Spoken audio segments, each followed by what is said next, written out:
Alors le coût de la vie au Portugal se différencie quand même en deux zones différentes. Il y a le nord du Portugal et la partie sud qui est plus touristique, donc dont le coût de la vie est beaucoup plus élevé.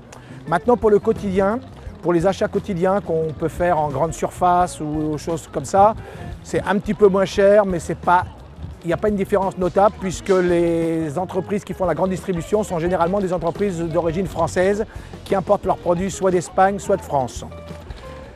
Cependant, ce qui coûte très cher à un résident, c'est l'électricité, le gaz, l'eau quand on a l'eau de la commune. Ça, c'est très très cher. Je ne parle même pas des télécommunications. On a tout intérêt à avoir un abonnement français en illimité que d'avoir un abonnement portugais qui coûte une fortune. Et on se fait taxer très fort dès qu'on appelle à l'étranger. Les autoroutes, j'en parle pas, les autoroutes. Pour aller du nord au sud, il y en a pour 75 € à peu près, pour faire 500 km, ce qui est exorbitant. Et puis maintenant la restauration, effectivement quand on va dans le nord, aussi bien les hôtels que la restauration sont à des prix tout à fait acceptables. J'arrive à manger un menu du jour pour 6 € sans aucun problème.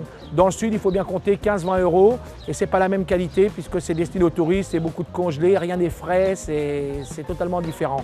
Sauf à vouloir aller dans une cuisine un petit peu plus raffinée, mais là on paiera autant qu'en France, on paiera 60 ou 70 € dans un restaurant de bon niveau avec du poisson frais par exemple.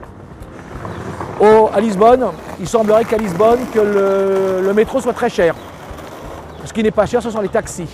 L'hôtellerie, on n'en parle plus, dans le nord, ça peut encore passer, mais dans le sud, elle coûte très très cher. Les prix ont explosé parce que le tourisme a explosé.